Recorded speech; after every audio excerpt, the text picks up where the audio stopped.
Super dami nga ng mga sale pagkatapos magpasko at talaga naman dumadagsa ang mga tao.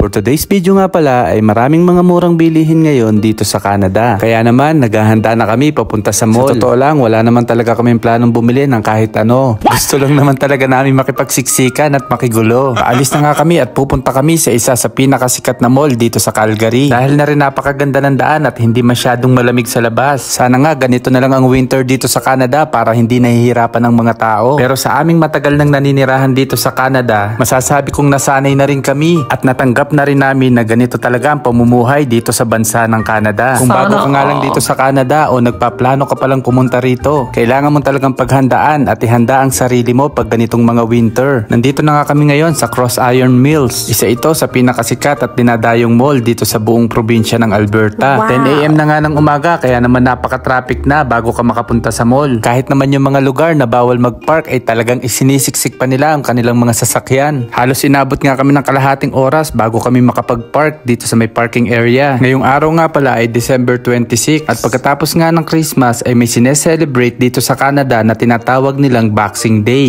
Hindi po ito yung Boxing Day na suntukan.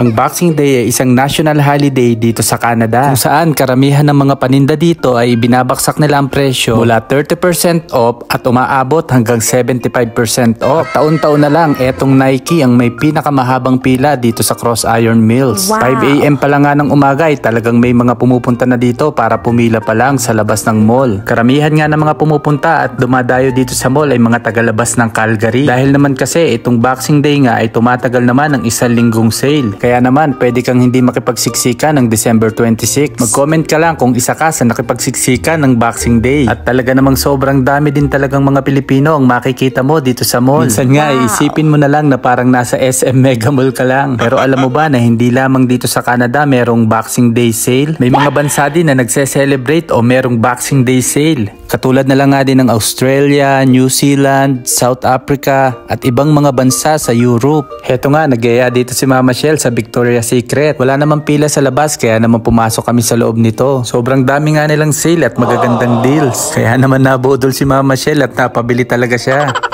Wala ngang pila sa labas pero dito naman sa loob ay may pila papunta sa counter. Mabilis naman yung pila kaya naman nakalabas na rin kami kaagad. Sabi ko nga dito kay Mama Shell, kapag wala kang pambili dito sa may Tommy Hilfiger ay may ibang option ka naman. Sabi ko nga itatawid ka lang dito sa tapat at meron ding Tumi. Sabi nga niya ay wala pero naman tumawa siya. Nagaya nga ako dito sa Lacoste pero sabi niya ay ayaw niya dahil daw ang daming buhaya sa loob.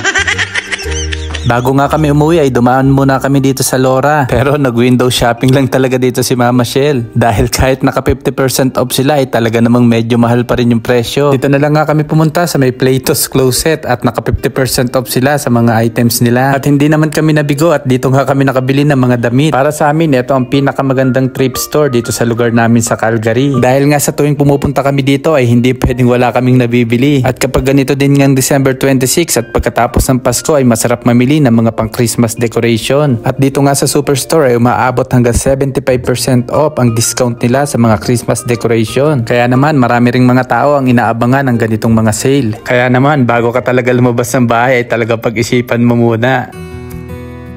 Maraming mga material na bagay na sumisilaw sa atin. Lalo na kapag ganitong panahon na may pera ang mga tao dahil sa mga bonus at aginaldo. Bago tayo bumili ng isang bagay, isipin muna natin kung kailangan ba natin ito o gusto lang natin. Ang pagtitimbang sa ating gusto at kailangan ay para lang din daw pagtitimbang natin sa tama at mali. Dahil nga daw may tamang panahon sa bawat mga bagay. Kaya naman sa buhay tinuturuan tayong maghintay.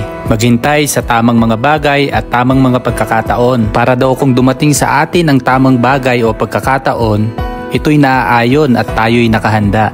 Maraming salamat po sa panonood ng aming mga videos. Kung bago ka lamang sa aming page, paki-like and follow na lang po ang aming page. God bless everyone. Hanggang sa muli. Sa uulitin.